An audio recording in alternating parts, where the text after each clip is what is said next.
Mesyuarat khas Kabinet yang dipengerusikan oleh Perdana Menteri Tan Sri Muhyiddin Yassin hari ini tiada kaitan dengan agenda untuk merompak Kabinet seperti mana yang hangat diperkatakan kebelakangan ini. Sebaliknya, mesyuarat bersama Barisan Jemaah Menteri hari ini di Putrajaya sebenarnya fokus kepada penularan pandemik COVID-19 yang berada pada tahap membimbangkan negara. Sumber Malaysia Gazette menolak sebarang dakwaan serta spekulasi tentang rombakan Kabinet kerana perkara itu memang tidak berlaku. Tidak ada pun cakap-cakap atau rundingan maupun mesyuarat berlakunya rombakan Kabinet. Sebaliknya, Perdana Menteri fokus dalam tangani COVID-19 terlebih dahulu. Mungkin ada pihak berkepentingan yang sengaja mahu menguar-uarkan spekulasi ini, lagi-lagi dalam keadaan politik negara sedikit huru-hara. Mungkin sejak adanya gencatan politik sebelum itu titah nasihat yang di-Pertuan Agong, agenda segelintir pihak itu tidak terjadi, kata sumber berkenaan.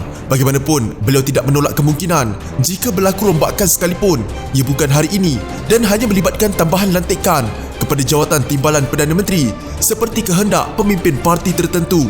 Kata sumber itu lagi, sememangnya ada beberapa nama pemimpin UMNO yang telah naik untuk jawatan tersebut, memandangkan parti itu sudah pun mengajukan cadangan supaya UMNO diberi jawatan itu. Dengan kedudukan serta kerusi parlimen yang mereka ada, memang permintaan itu juga valid. Tetapi pada masa sama ada juga permintaan yang mahu jawatan itu diberikan kepada Presiden UMNO, Datuk Seri Ahmad Zahid Hamidi. Ikut logik dan hierarki, memang beliau yang sepatutnya diberikan jawatan kedua tertinggi itu. Tetapi ketika ini beliau sendiri sedang berdepan dengan kes perbicaraan rasuahnya di Mahkamah Tinggi. Jadi semestinya tidak boleh jika Datuk Seri Muhammad Hassan, ketika ini beliau seorang hanya ahli Dewan Undangan Negeri, bukan ahli Parlimen. Jika TPM ini hendak diberikan kepada UMNO, maka yang adilnya pada masa anda juga perlu mempunyai jawatan dalam parti. Maka ikut hierarki, tempat ketiga ialah Datuk Seri Ismail Sabri, diikuti Tan Sri Anwar Musa. Manakala Datuk Seri Hishamuddin pula, walaupun tidak berjawatan parti, tetapi beliau pula mempunyai sokongan sekurang-kurangnya 19 ahli Parlimen UMNO. Kita ada 3 calon layak, iaitu Ismail Sabri, Anwar Musa dan juga Hishamuddin. Di antara mereka ini, Ismail Sabri yang paling layak dan paling kehadapan kerana sudah berjawatan Menteri Kanan. Jadi seandainya jawatan TPM bakal diberikan kepada UMNO dalam masa terdekat, ia mungkin milik Ismail Sabri, katanya menghuraikan teori hierarki dalam parti. Selain itu, sumber juga memberitahu ada kemungkinan pilihan raya umum ke-15 akan diadakan sekitar pertengahan Jun tahun hadapan sahaja. Jadi memang tidak ada pembubaran parlimen ketika ini, tidak ada pertukaran Perdana Menteri maupun kerajaan juga. Baru-baru ini saya dengar cadangan Presiden Parti UMNO untuk menyokong Anwar Ibrahim juga hambar. Itu juga punca mengapa adanya gencatan politik. Yang pada awalnya sokong juga tiba-tiba buat pusingan you. Malah ada juga yang mencadangkan supaya Tok Mat menjadi pengganti sehinggalah kes perbicaraan rasuah Ahmad Zahid selesai.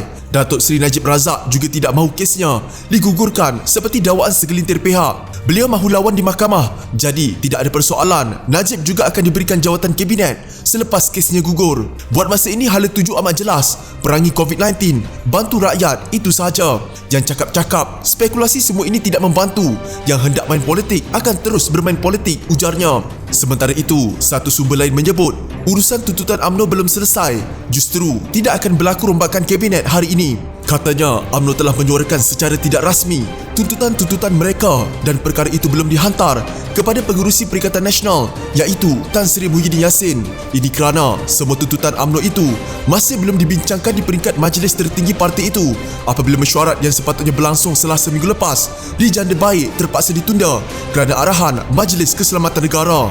Katanya lagi, urusan rombak Kabinet juga tidak perlu dibawa ke mesyuarat Jemaah Menteri untuk mendapatkan persetujuan.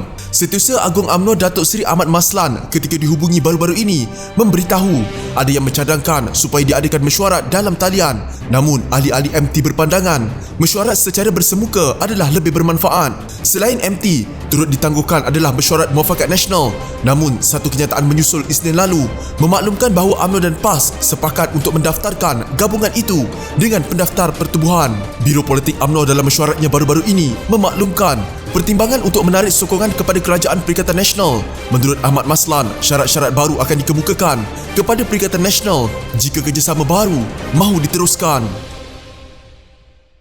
Jika anda mempunyai gejala seperti demam, batuk dan sesak nafas, jangan berlengah untuk terus ke klinik atau hospital bagi menjalani ujian saringan. Bersama kita tangani wabak COVID-19.